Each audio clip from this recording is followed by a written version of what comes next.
alunos, professores, parentes, eu queria primeiro que vocês, por gentileza, pegassem todos os celulares e colocassem no silencioso ou então desligassem, né, para que a gente não interrompa a nossa apresentação.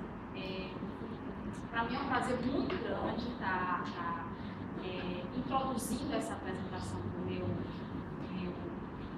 orientado, porque eu ensinei direito civil a ele, direito civil 1, 2, 3, 4, 5, 6, 7, 8, 9, 10.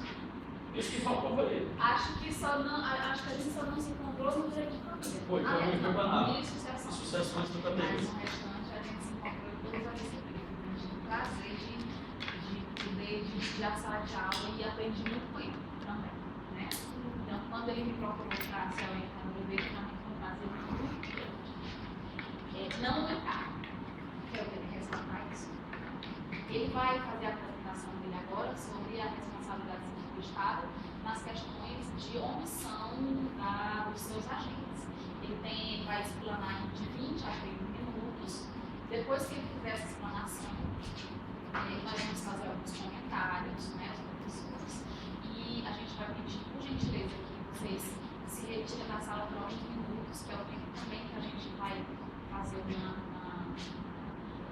considerações, análises, só entre os professores, depois a gente chama para poder dar o resultado, tá certo? Fique à vontade, a palavra é sua. Boa noite a todos.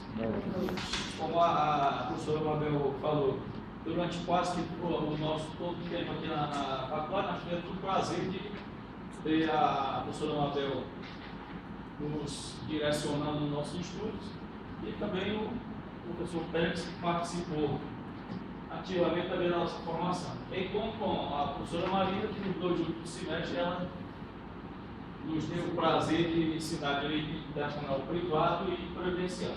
A professora Mariana não tive a oportunidade de tê-la como professora, mas com certeza, pelo que fala, os alunos que falam, é uma excepcional professora. Né?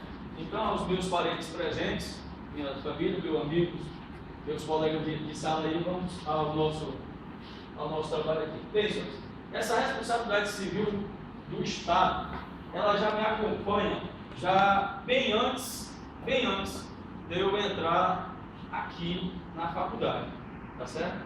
Eu, em conversa com vários amigos, eu sempre tive uma curiosidade de saber como é que funciona a responsabilidade civil do Estado. O civil todo mundo sabe, né? Você cometeu o erro, você vai pagar. Mas o Estado, como é que o Estado erra? Quem é que erra pelo Estado? Tá certo? Então isso me fez aguçar a curiosidade, né? E esse foi o tema que eu escolhi para fazer essa monografia de tempo de curso, e nós vamos trabalhar da seguinte maneira. Primeiramente, a problematização. Qual corrente doutrinária deve socorrer o particular no caso da reparação do dano sofrido? Será a corrente objetiva que nós vamos ver lá na frente, que está escrita na Constituição, no parágrafo 6 do artigo 37, ou será uma corrente subjetiva, que nesse aí leva-se em consideração o elemento público? Né? O nosso objetivo geral é debater no meio acadêmico diversos posicionamentos doutrinários, né, e veremos também alguma parte jurisprudencial. Os objetivos específicos: analisar o conceito de responsabilidade subjetiva do Estado, avaliar o grau de dificuldade da vítima em relação à comprovação do dano, do nexo causal, do dolo e da culpa do agente. Identificar os pontos controversos. Tá certo? Bem, meus senhores, a título de introdução, eu gostaria de falar que o homem, ele sempre buscou pelo seu direito. Né? Antes mesmo do direito surgir como instituição, o ser humano já buscava o que achava que era do seu direito. E como é que era feito isso? Isso aí era feito da força bruta. Né? Então, o que hoje nós chamamos academicamente de autotutela, havia nessa fase. Então, isso é meu, eu vou brigar por ele, eu vou matar, mas eu vou pegar. É meu. Tá? Então, durante séculos, foi assim que o homem passou a obter o que achava de direito. E quanto à questão da responsabilidade? Né? Então, a responsabilidade, ela tem essa origem dessa palavra latina, que significa responder, ou seja, aquilo que você faz que não é de direito, que não é correto, tá certo? Que vai contra algum ditame social, vai gerar uma responsabilidade. Então você vai ter que responder. Então, o José dos Santos Carvalho Filho, ele traz da seguinte maneira: circunstância de que alguém, o responsável, deve responder perante a ordem jurídica em virtude de algum fato precedente. Fez alguma coisa, vai contra as normas, vai contra aquilo que é preceptuado pela sociedade, você vai ter que responder. E ele ainda diz que o fato e a sua imputabilidade a alguém constitui pressupostos inafastáveis. Ou seja, se você tem um fato, você tem que saber a quem imputar. Se você não souber a quem você deve atribuir aquela responsabilidade, infelizmente vai ficar sem haver essa distinção. Bem, vamos falar rapidamente aqui sobre uma evolução histórica, que ela começa cerca de 2.000 anos antes de Cristo, através aqui do nosso Código de Hammurabi, que é a primeira junção de leis que se tem direito, e ela trata de 2.000 anos antes de Cristo e já preconizava direito, não como direito, né, mas normas de família, de trabalho, de propriedade, tá certo? E ela, na nossa história ainda, é confidencial. Paralelo a isso, um pouco mais à frente, surgiu a lei do talião, né? E ela dizia o seguinte: olho por olho, dente por dente. Então isso aqui era a questão da justiça com as próprias mãos. Então, se você matou, você vai ter que morrer. Se você roubou, você vai ter que devolver. Então, basicamente, era isso que preconizava. Esse Código de Manu, ele foi já avançando no tempo. Ele foi um fato, né, que ele substituiu a vingança coletiva, a vingança individual, pela reposição, tá certo? Então, passou-se a atribuir um valor àquele dano que você lhe causou, tá certo? E nesse aí passou a haver essa reposição como uma moeda da época, tá certo? Então, todo aquele dano que você lhe causou, ele é atribuído um valor. Nessa hora o Estado, tá, passou a atuar com a atribuição desse valor. Aqui a Lex Aquilia, ou a Aquiliana, quando passou a ser analisado o aspecto da culpa, tá certo? Então você vai verificar um dano e você vai analisar também sobre o aspecto do culpa. Quem é o culpado? Então esse culpado é quem vai pagar. Nessa hora o Estado passou a fazer parte entrou no ordenamento jurídico para imputar essa sanção pecuniária àquele que houvesse cometido esse dano. Tá certo? Bem, prosseguindo ainda na história, tá? E me desculpe por eu tratar muito da parte de história, porque eu sou viciado nessas coisas. Nós vamos chegar até a Revolução Francesa, né? Dentro do salto histórico enorme aí, e chegamos na Revolução Francesa, que foi o berço do Estado Democrático de Direito, tá certo? Então, nessa hora, se oficializou essa questão da responsabilidade. E como o conceito da responsabilidade civil, né, ela tem como pressuposto o dano, o prejuízo. Significa que o sujeito só é simplesmente responsável se aquela sua conduta gerar um dano a alguém. Tá certo? Se a conduta não gerar dano, não tem como existir a responsabilidade civil. Isso é a definição do José dos Santos Carvalho Filho, ele colocou lá na sua obra. Tá? E as espécies de responsabilidade? Então, através dos tempos, com a evolução, surgiram várias concepções. A primeira delas aqui, a subjetiva, ou teoria da culpa, que ela vai ser analisada sobre o aspecto da imperícia, da imprudência e da negligência. Que são os 3 aspectos que são analisados quando você vai analisar, quando você vai fazer uma avaliação da culpa. Né?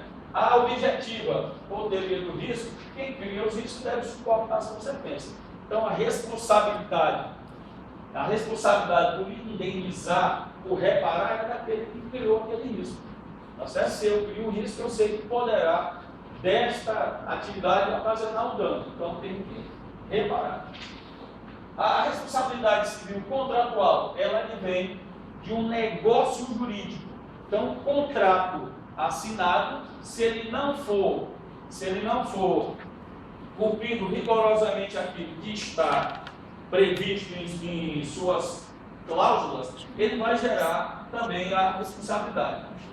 A extracontratual ou aquiliana, não há relação jurídica, então não tem um negócio jurídico. É a violação de um dever de abstenção. Bem, a responsabilidade direta é aquela do ato próprio do agente.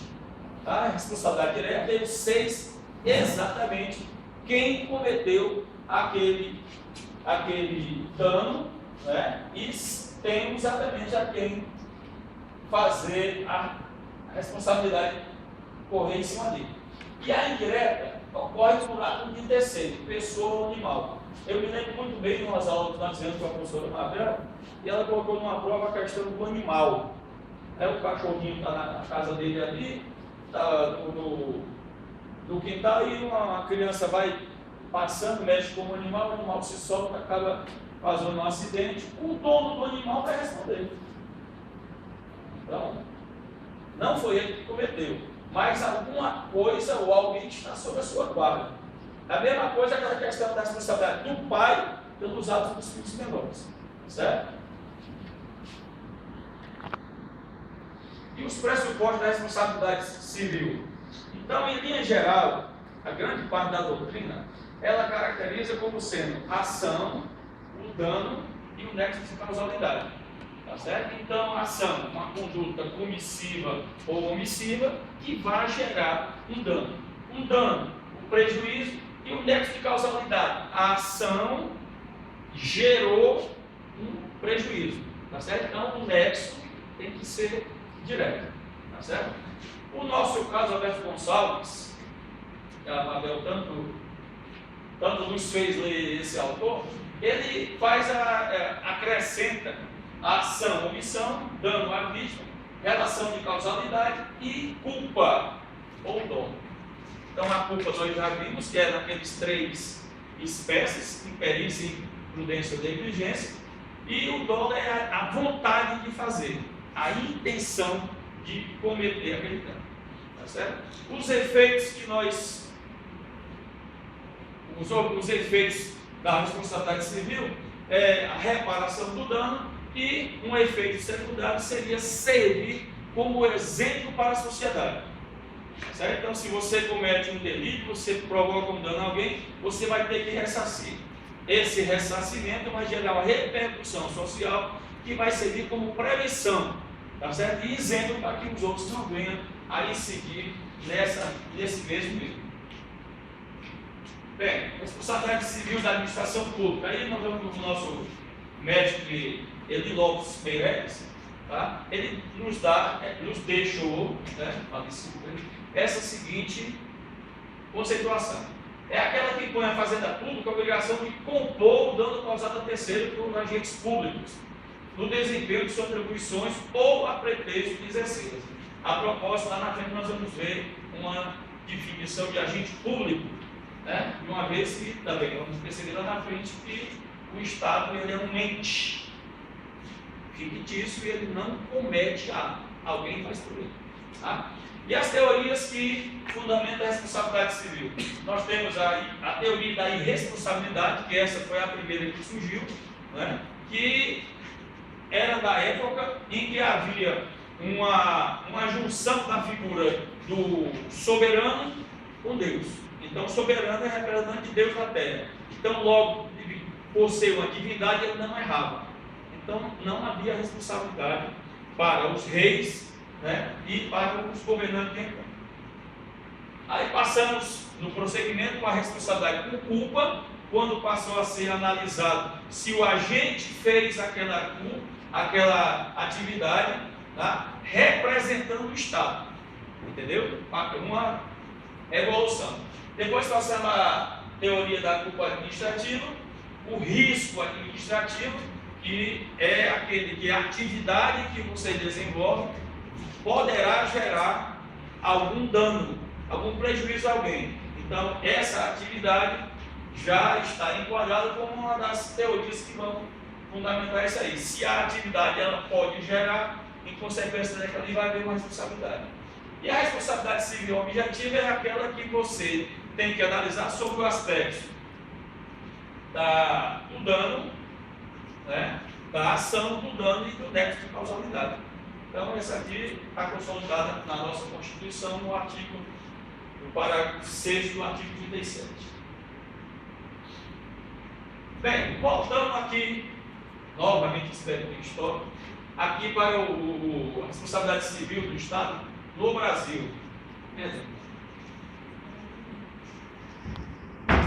Bem, a responsabilidade civil centra-se na obrigação de indenizar um dano injustamente causado. Essa é a definição do Felipe Neto, naquele livro que você falou. Bem, e uma rápida evolução histórica aqui. O nosso Brasil, como novo que é, ele passou rapidamente por todas as fases de evolução dos outros países. Então, nós temos aqui na fase do período colonial, o período da irresponsabilidade do Estado, não é? O Império, a mesma coisa, tanto que no artigo 99 da Constituição de 1824, ele diz que o imperador é inviolável, ele não terá responsabilidade alguma, ou seja, teoria da irresponsabilidade, né? Na República, passou a haver a responsabilização do agente público que cometia esse dano, tá certo? E a partir do Código Civil de 1916, passou a haver uma evolução, né? Já passou a haver uma descentralização dessa responsabilidade, passava-se a analisar o aspecto do ilícito, tá certo? Quem cometeu o ilícito vai ser responsabilizado por esse fato. A Constituição de 34, que é o período do Getúlio Vargas, 34 e 37, a polaca, ela não trouxeram grandes alterações, tá certo? A Constituição de 46, essa sim, ela trouxe a responsabilidade objetiva, tá certo? Que ela fala que o Estado vai responder pelos atos de seus agentes, tá certo? Nos danos que provocaram a terceiros. E já vem com a previsão do ressarcimento ao erário, tá certo? Então você cometeu aquele delito, você como agente público, quem sofreu aquele dano vai acionar o Estado, tá certo? O Estado vai indenizar e vai entrar com a ação de regresso contra o funcionário, contra aquele agente que cometeu aquele ato e provocou aquele dano, tá certo? E logo em seguida nós temos um salto aqui, nós não vamos analisar a parte de 67, 69, porque não aconteceram grandes modificações, mas a Constituição de 88, a nossa cidadã, ela efetivou essa responsabilidade objetiva, tá certo? Ela faz um aprimoramento no que fala a Constituição de 46 e ela trata do seu artigo 7, artigo 37, parágrafo 6. Ela diz como é que deve ser a administração e nesse parágrafo 6 ela diz que os agentes públicos, o Estado será responsável pelos danos que os agentes públicos venham a causar a terceiro, ressalvado o direito de regresso. Bem, o que é que fundamenta essa responsabilidade civil? Nós já vimos essa teoria subjetiva, que é aquela teoria da culpa, objetiva, ação, nexo e causalidade, tá certo? O Estado, ele é um ente disso, como eu já falei anteriormente. Então ele não age, ele não comete delito, tá certo? Alguém faz por ele, tá certo? Quem é que faz isso aí? Quem é que comete esse delito? Quem é que faz essa ação omissiva ou comissiva que vai gerar um dano a alguém? Esse responsável por isso, quem vai agir será o agente público, tá certo? E o Lopes Meirelles diz que são todas as pessoas físicas incumbidas, definitiva ou transitoriamente, do exercício de alguma função estatal, tá certo? Então, vocês observam aí que ele não diz que é o funcionário, né? Como exemplo disso, nós temos os mesários nas eleições que agem como se a gente fosse, tá certo? Então, eles têm todas as atribuições, as responsabilidades, né? Muito bem. As causas excludentes da responsabilidade civil. O caso fortuito em força maior é aquele onde tem o elemento da imprevisibilidade. Então, você não pode prever que vai acontecer aquilo. Uma enxurrada, um raio que cair, alguma coisa, você não tem como prever. Tá certo? Ao passo que, se essa enxurrada acontecer num local onde o Estado deveria ter atuado na prevenção, tá certo? Então não caberá a alegativa dessa excludente, tá certo? Então veja uma coisa, ele ocorre quando dá a imprevisibilidade. Eu não posso dizer que vai cair um raio, está aqui um local bem distante, né? Lá, que não sei, no Oroz, no outro interior do Ceará, né? Eu não posso prever que vai acontecer isso, entendeu? A culpa exclusiva da vítima é quando a própria vítima contribui para o dano, tá certo? Para o seu prejuízo, sem que o agente tenha atuação, tá certo? E existe ainda uma observação quando é culpa concorrente da vítima. Nesse caso, na medida da culpabilidade do agente e da vítima, será feita a indenização. E o fato de terceiro é quando uma terceira pessoa vai entrar nessa relação, tá certo? Cometer o ato que não possa ser atribuído ao agente. Ok? Bem, os princípios constitucionais, artigo 37, a legalidade, nós só podemos fazer aquilo que está previsto em lei, tá certo? A impessoalidade, ela não pode ser específica para uns, ela tem que generalizar. A moralidade, o próprio nome já se explica. A publicidade de todos os atos públicos, eles têm que ser de conhecimento geral. E a eficiência é relacionada com o tempo, com o processamento rápido, nada pode demorar muito. Infelizmente, no nosso área de atuação, esse tempo, essa eficiência ainda está deixando um pouquinho a desejar, a gente vê que os processos se prolongam um pouco mais de tempo. O Felipe Neto, ele ainda coloca esses princípios aqui, que é a primazia do interesse da vítima, tá certo? Que a vítima tem que ser ressarcida no valor do prejuízo que teve, tá certo? Então isso aí tem que ser observado. A reparação integral do dano é porque esse dano aqui pode ser material, certo? Pode ser moral e pode ser estético. A proposta, na semana passada, a semana até ouviu na Hora do Brasil, que uma mulher ganhou uma indenização de R$7.000, e ela, ao entrar no banco, a porta veio, decepou aqui um dedo dela. E houve um dano estético, né? E por isso até já em julgamento já instância superior, porque houve um recurso, tá certo? Da solidariedade social, todos participam das benesses do Estado e da mesma forma todos deverão ratear os prejuízos que o Estado vem a ter, tá certo? Então, quando há uma indenização, vai ser tirado do patrimônio público. Então, todos participam dos benesses também desse pagamento. E a vulnerabilidade da vítima, ou seja, a vítima sempre vai estar em situação menos privilegiada do que o Estado. Certo? Então, o seu Felipe Neto, aqui no seu livro, ele fala sobre esses princípios que podem também ser aplicados. Tá? Então, pessoal, para a gente entrar na última parte do meu trabalho, então, que é exatamente a responsabilidade civil do Estado por atos homicídios de seus agentes. Essa conceituação aí é do José Santos Carvalho Filho. Ele diz que a omissão estatal se dá quando há uma falta de conduta, ou melhor, quando há uma não prestação do serviço público, ou a sua má prestação. E para que se responsabilize a administração pública, é necessário que o ato omissivo gere um dano, ou seja, que ela, a administração, tivesse o dever individualizado de agir, mas não tendo feito, ou fazendo de forma deficitária, tenha provocado um prejuízo ao administrador.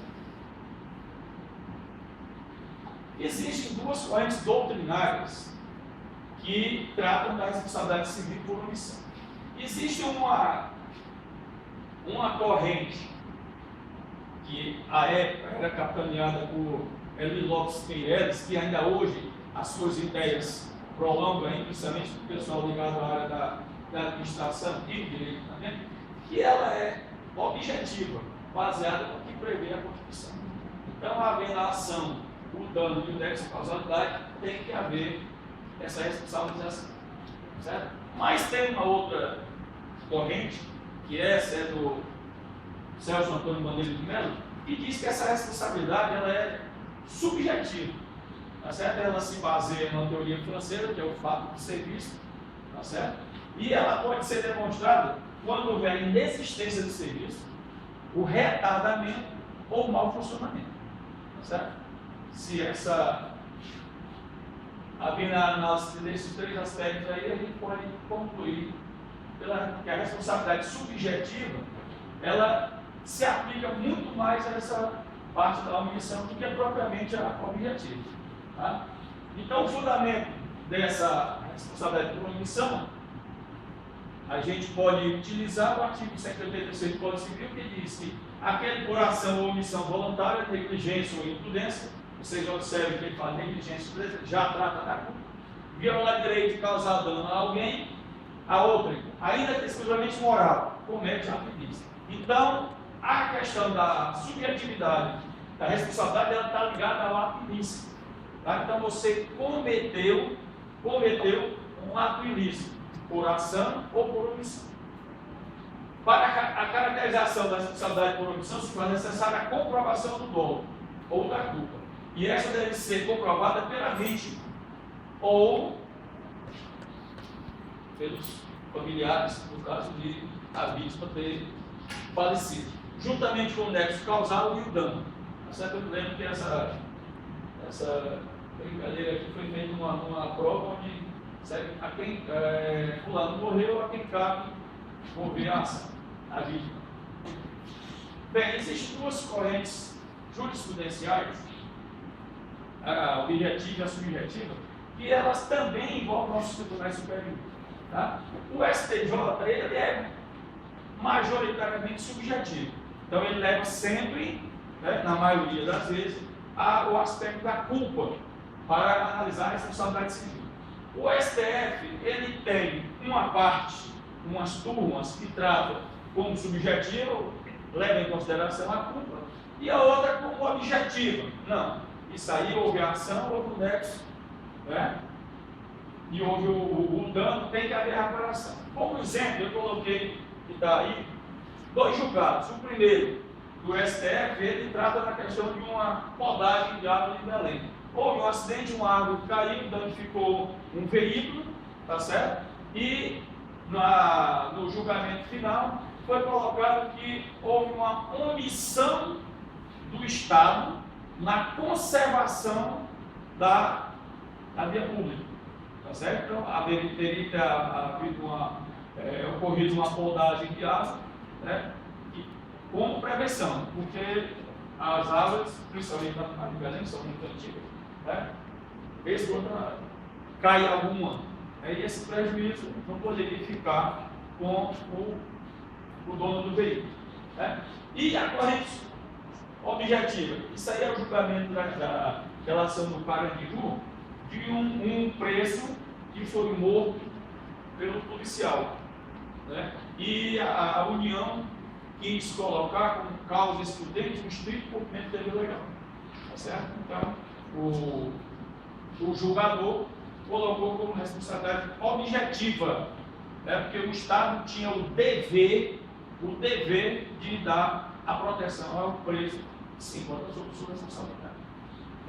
Bem, o Estado poderá ser parte das ações de responsabilidade civil, respondendo objetivamente, independente de culpa, pelos danos de seus agentes, que nessa qualidade causaram a terceiros, ou respondendo subjetivamente, em razão do fato de serviço, ou seja, da omissão ou da má atuação do poder público. Para prosseguir, eu fiz apenas uma passagem aí no Brasil, na Comissão de Direitos Humanos da OEA, tratando desse aspecto da Ana Maria da Penha. Então, o Brasil recebeu uma restrição, recebeu uma série de recomendações, tá certo? Quando, nesse caso, da Ana Maria da Penha. Essa omissão estatal ocorreu porque, em 1983, ela levou um tiro, tentativa de homicídio por parte do seu esposo, Herásio de Reis, e ficou na cadeira de rodas, como está até hoje, né? E logo em seguida ele tentou matá-la, eletrocutada dentro do banheiro, tá certo? 83. Em 98, 15 anos depois, nada tinha sido feito. Embora ela tivesse tentado várias vezes, houvesse sido acionada a justiça, vai ter julgamento, não tem resultado. Em 98 ela estava impune.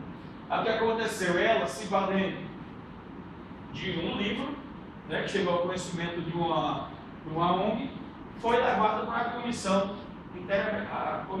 da OEA. E o Brasil recebeu essa série de recomendações, tá certo? E isso aí gerou surgimento da Lei Maria da Penha, em 2006, que veio tratar da violência doméstica.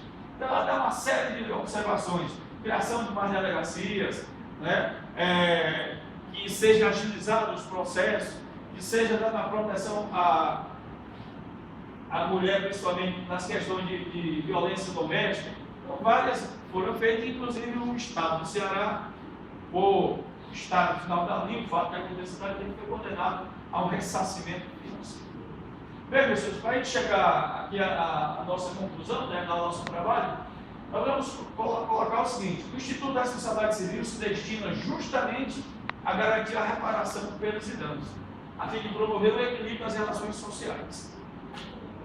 Nesse contexto, torna-se imperioso destacar que o Estado também participa compulsoriamente dessa obrigação de contra o cidadão. Então, essa responsabilidade civil não é só do cidadão, também é do Estado. Então, o Estado, através de seus agentes, as suas ações omissivas, comissivas, poderá provocar um dano a alguém. E esse dano tem que ser reparado.